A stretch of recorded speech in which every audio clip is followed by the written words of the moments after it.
Welcome to Mighty Married Moms. Join us at our kitchen table twice a week as the Mighty Married Moms, Debbie, Linda, Wendy, invite spectacular guests to weigh in on staying sexy, vibrant, and healthy, building marriages with soul-satisfying connection, raising happy, healthy, successful kids. Conversations with Mighty Married Moms will bring you closer to the life you really want. Episode 73. Good morning, everyone. Thank you for listening in or watching, viewing us here at Mighty Married Moms. I'm Linda Tighe with All Hell Breaks Loose.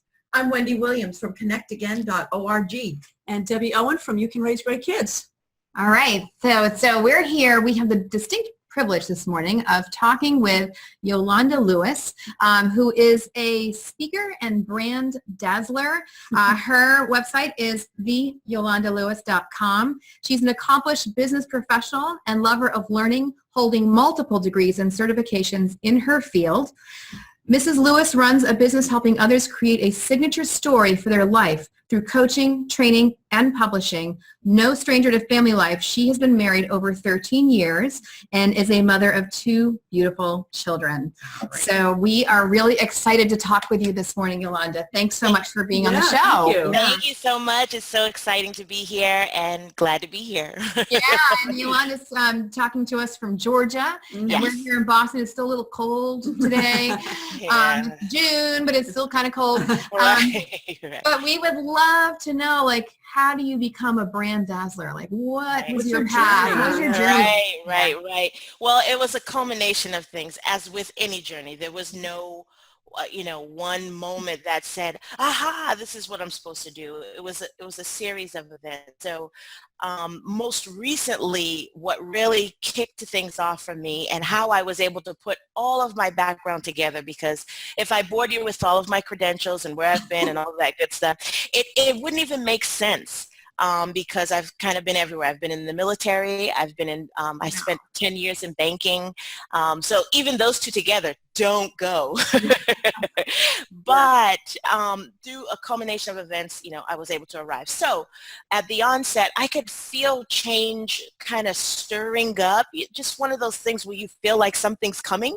And I couldn't put my finger on what it was, but I could feel something was coming. So that was back in January 2014.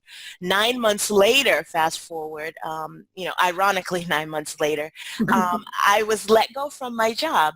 And I had always kind of moonlighted where I did my, my now business, but my side business or my side hustle or, my side thing alongside my day job. And so it's a different mindset that goes into managing both, because I might almost say there's one more important than the other, and the one that I put more important than the other was the one that was paying my bills quite regularly. So the other one didn't do that yet, but nor did I take it that seriously yet. So after being laid off, I took kind of like a sabbatical for about 30 days, and I really just dug into self and looked at, okay, what do I want to do? This is my moment to say, this is what I want to do, and go for it, and not be afraid of what might happen or the great things that will happen, because I experienced all of that. But spending that time to think about what is it that I wanted to do. And it was, as I took the time off, I was flooded with ideas, with vision, with, just missing pieces being put together. And one of those missing pieces was becoming the brand dazzler. So here I am. The brand I dazzler. Thank you so much. What intrigues me is the fact that you were already a mighty married mom, and then you went into this hibernation, if you will, or this think tank for yourself. Incubation. Oh, I like that, incubation. Yeah. And you've emerged on the other side of what could be, by some measures, like, oh, this is a bad day to get laid off. Right. This is not one of my I wasn't looking forward to this. Right. But it sounds like you just said, all right, here's a stopping point, and let me just pause and reevaluate. Yeah, it was funny because I was looking forward to it someday, right? So we all have those, oh yeah, eventually I'm going to do this, this, that, and the third. But when it really, when it's time when the green light shows green and it's not on yellow anymore where you're just cruising through, what do you do then? How do you feel in that moment? And that was what was so weird about that moment, was I was expecting it some moment on in the future, but when it happened, it was like, oh my gosh, it's now time it's time. All these things that I had journaled about over the years, you almost get used to being in fantasy land. So I was dreaming about what things should look like, but not really taking it seriously enough to put it all together because I'm doing all these other things. As you said, in the banking world, I was traveling, I had a big corporate, big time position. So I traveled, I did school on the road. I have, as you mentioned, 2 children, one of which is autistic. So I wasn't bored with my life at all. And, being married 13 years, I love it, but it's work. And so all of what I was doing was work. So to actually be at a place where you could take your life to the next level, whatever that meant, I had time to think about what that meant. That it was weird. It was weird. It was a little bit scary, not scary on a negative sense, but scary as this is what I've always wanted. Like, it's almost like we want it, we put it out there that we want it, but when it comes, I don't know, you're just not as ready as you thought. And so it's interesting that you pulled that out, because that was exactly how I felt. It was a roller coaster of emotions. I'm sure. Well, I think a lot of women are interested in being able to reinvent themselves. Yes. And we're afraid to. You know what, quite honestly, a lot of men want to also. Absolutely. And they feel so burdened by the provider role. I can talk about this from my family, and their inability to be, their seeming inability to be able to make a courageous choice and step outside their comfort zone, because they feel the responsibility to take care of everybody. And I think women feel that too, but in a different way. I would love to have you just speak to that a little bit further in terms of, what does it take to stop and re-examine your life in order to prepare yourself to take a totally new, different step? Right. That's a great question. And I've seen that on the coaching side of things. So I do some business coaching, and on the coaching side, I do see that even with men, as you mentioned, they're just as big of a market as it is for women transitioning from, mom to career. Men going from, I have one client who he could not imagine not getting a paycheck. And so with that mindset, you can't, you're always going to stay right there because it's a mindset. So if you've already established in your mind, this is as far as you will go, then it's very difficult to coach outside of that. It's very difficult for you to even explore an idea outside of a paycheck. So one of the things that and this is why with the coaching, it's so important. It's not just, hey, here's 5 steps, do your thing and get back to me with the results. It's way deeper than that, in that as a coach, you're leading them to a retransformation of a mindset that they have been established way back when. So for me, I grew up in a household where my mom, she was a stay-at-home mom, and my dad, he was the worker bee. But my mom, while she dedicated her everything, her existence to her children and family life, and she kept that house so clean we could have ate off the floor. It was just, she just always clean. Very While similar she to mine. did that, there was something else inside of her that she wanted to really tap into, and because of the dynamics of their roles that they decided to maintain, it wasn't explored until later. And so even with my dad, he would love to do something else, but he's been at his job for 30 years. So there are a lot of people, and I hate to bring it to family, but sometimes you can connect that way where my cousin or my dad, it was the same way. So you're dealing with those. For me, I had to look at both roles and see where I fit, because there was just me innately. I was that go-getter. I was the worker bee, but I'm a mom. I'm the woman. So at how I fit into Do I want to be a wife? Do I want to be a worker bee? Or is there a difference? Can I be both? So I had to go back to answer your question more directly. I had to go back and inside of me, and part of that sabbatical allowed me to do that, go back inside of me and think about, where do I fit? I'll give you an example of how innate, right, my nature to hustle, if you will, was. So I remember playing outside. I was probably about 9 years old, looking back at the videos and such. That's the only way I know how old I was. Although I do remember what I was wearing that day. I had red shorts and this really cute hog. Oh my But God. anyway. So we're outside, all of us playing. Dad's home from work, just nice summer day, and the ice cream truck rolls around. So like all the other kids in the neighborhood, we wanted ice cream. And so I went and asked my parents, and they said no, because we had ice cream, in the house. So they didn't want to buy it. Well, I didn't they said no a lot to that kind of stuff because they made sure we had it in the house. So there was no need to, buy in that other stuff. But that day it bothered me. I didn't like that there was a no. So I went upstairs and I collected all of my sister's toys and that I didn't see her play with, probably wasn't a good idea. I don't advise folks to go do this, but I did. Oh my goodness, I can hear what's coming.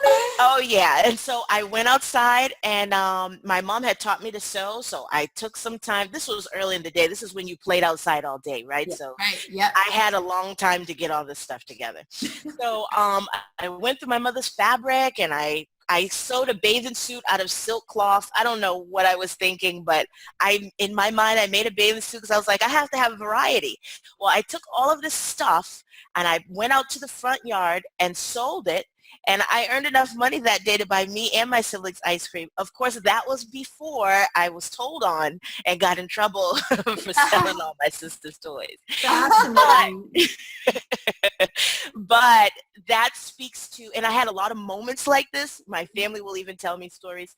So I told my mom she probably should have been scared of me growing up, watching this little person go around doing all these big person things. Yeah. But it was who I was. And so in this time of sabbatical, fast forward to, last year, I was able to reflect, and this is all the things that were coming to me in terms of how to define who I am. Yeah. So to your question about how does someone get started and, kind of what's the first step, I think it is important to take a step back. Take a step back first before you do anything else.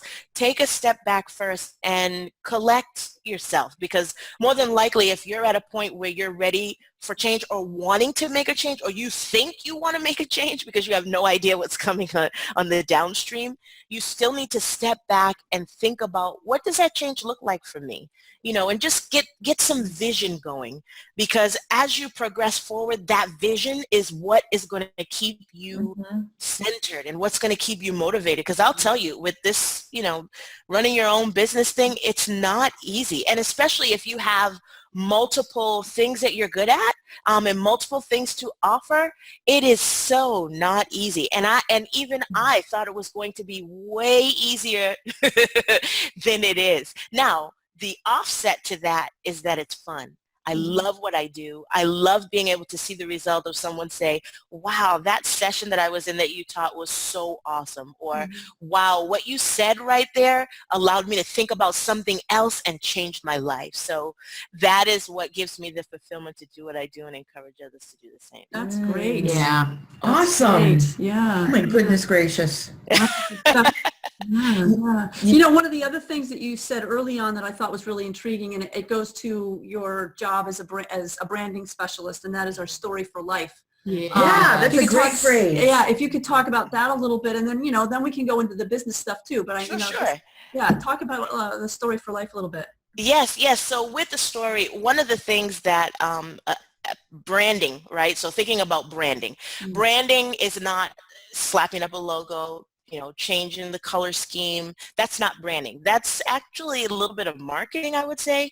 It may be branding materials, but when you're talking about a holistic brand, that's not branding. What branding is telling your story in a way that invites others to not only partake and celebrate your journey with you, but buy into whatever it is that you have to offer.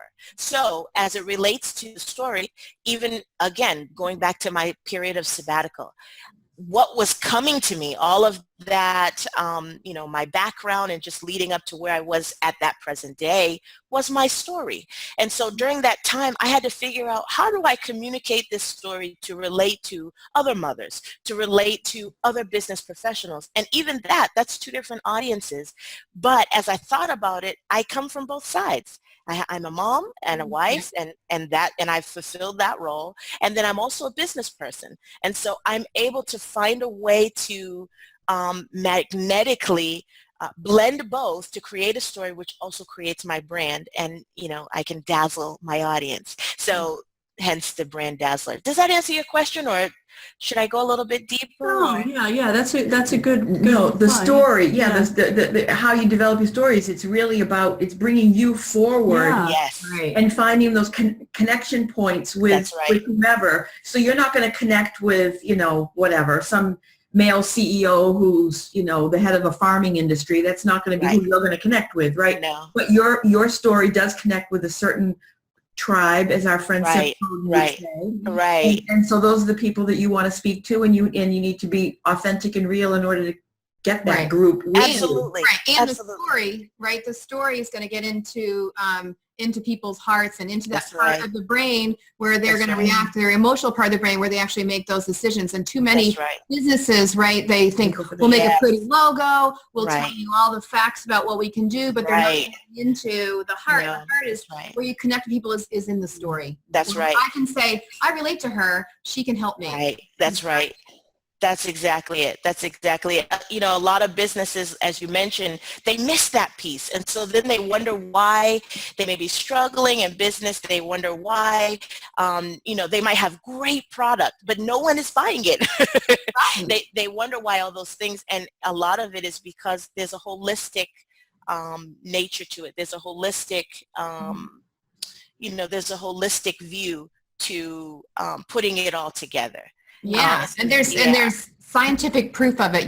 Simon Absolutely. Sinek. Have you listened to Simon Sinek at all? I have heard a little bit. A little bit about him. He has a Start great with why. start with why, and he talks all about that. He talks about why Apple, did so much better than any other computer company. They've got the same products and they've got the same Right. technology, the same, access to whatever else Exactly. has access to, but they figured out how to get into the heart and soul of the consumer. That's right. I'm the trendsetter. Right. I have, instead of we have XYZ room on our MP3 player, you've Right. got 1,000 songs in your pocket, right? So it's like Exactly. they really just figured out how to get there. Exactly. How to phrase it. I love that you said that. Features, it's more of, yeah. And I think one of the things that I'm hearing you with two parts of my brain too, which is, yes, I am somebody that is interested in promoting a business and getting people to want what I have. But I think if I stand up in front of my church group and see things from my perspective, it's going to come from a story. If I stand up in front of the Parent-Teacher Association and say, we really need to raise money to get a new, playground, I'm selling. I'm trying to engage you to see the world, so I'm going to say it's, every time we go to the park, my kid falls down off the monkey bars and hurts himself. We really need to have some, oh, that's a story. So I think that story piece or branding or bringing yourself forward covers all of life. Where does it not apply? Yeah. Absolutely. And I want to highlight this too, because what we're talking about is speaking language, speaking a certain kind of language. So if none of you speak Spanish, and I just open up the interview and just go in and start flowing in Spanish, you won't understand what I'm saying. And I may be saying absolutely wonderful, helpful things. Right. But the message will be lost in the translation. So we're talking about, and this is what I had to figure out as well. How do I speak the language of a mom, which is different than the language of a business person, and still be effective and be authentic to not change my story? So that's key, because I can speak a different language and come out with a whole, even speaking with Spanish, right? So I speak light Spanish, but, and that's why I use that example. But in speaking Spanish, the way that their words are phrased is not exactly lined up to how we communicate in English. So even the translation of what I may say that's great may not translate all the way over. So you have to be able to have that bridge to connect the two in terms of language. Absolutely. That's great. That's Absolutely. great. I like that. You know? Yeah. Speak the common language that we all understand, which is our stories. Right. That's right. Those That's are, right. those are what they are. I talk about that. I'm an artist. My background is in the arts too, and I Love it. talk about that as well. You know, you have the one common language we have is the visual world, right? That's so, right. You know, so I think finding that commonality, that's a really good way to put it. I like that a lot. Thank you. Yeah. Yeah. So I also love on your, you have one too? Yeah, I have a question, but it's okay. Well, because I'm looking on I your love website, it. right? Yeah, I love that's it. how you say you can, if you want to be sexy, how do I bring sexy into your brand? So Yes. you want to be sexy. And we want to know how you bring sexy into the brand. And I know that's a broad sense of using the word sexy, of course, but it's a real grabber, right? Like I read that and I was like, I want to be sexy. Right, exactly. For Mighty Married Moms to be sexy.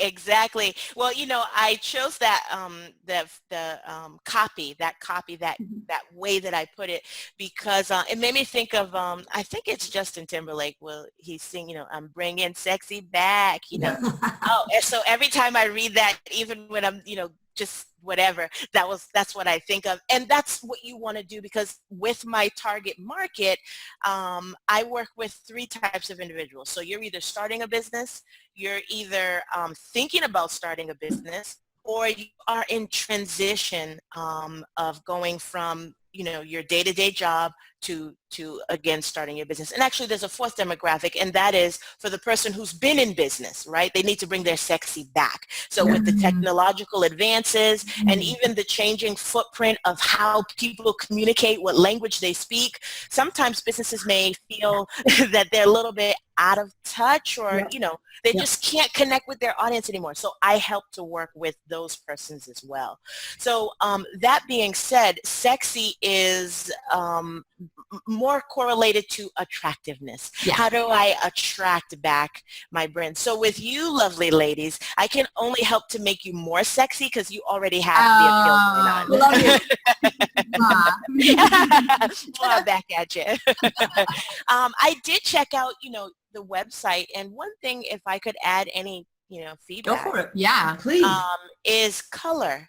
I think color would make you guys way more sexy, if you will. So today you guys look fabulous. You have blending colors with your skin tones. One of the things that I do, I'm an image consultant. So by nature, I can look and see who matches what and what shape should go with your face. You know, shape eyeglasses. I wear glasses as well. So, So all of that, I can tell what should be. And so today you guys are working all of the right colors and shapes, and I love the streak in the front. I'm totally digging that. and her groovy glasses. And the groovy glasses and the red lipstick and the blue. I totally dig the electric blue. It looks gorgeous. Yes, it's gorgeous. So my daughter helped me pick this out. Your daughter's got it going on. So, yes, she does. My point is that's what attracts people to you, and not just being attractive, but makes people want to smile. So I even gave the example, my son one time said, why do you always smile at everybody? You don't know them, you know?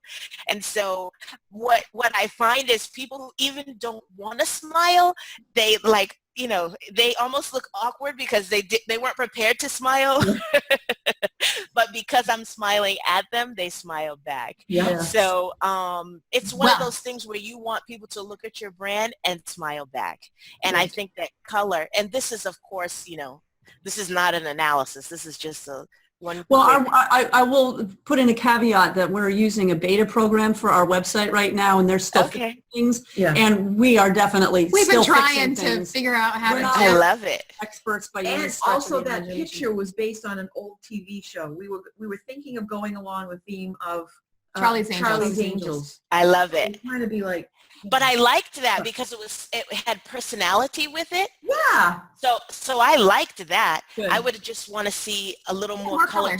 Absolutely. To match. That sounds good. Well, I mean, I have to say, that's why you are on the show today. 'Cause this weekend, and you're so dynamic and beautiful and Thank so you. Friendly and just easy to talk to and beautiful. Yeah, just really like I want to talk to her. Yeah, and your right. smile is electric, and so it's so true. It's like who doesn't want to say hello? And then of course you brought your business card with popcorn, with little treats. I was like, she is so smart.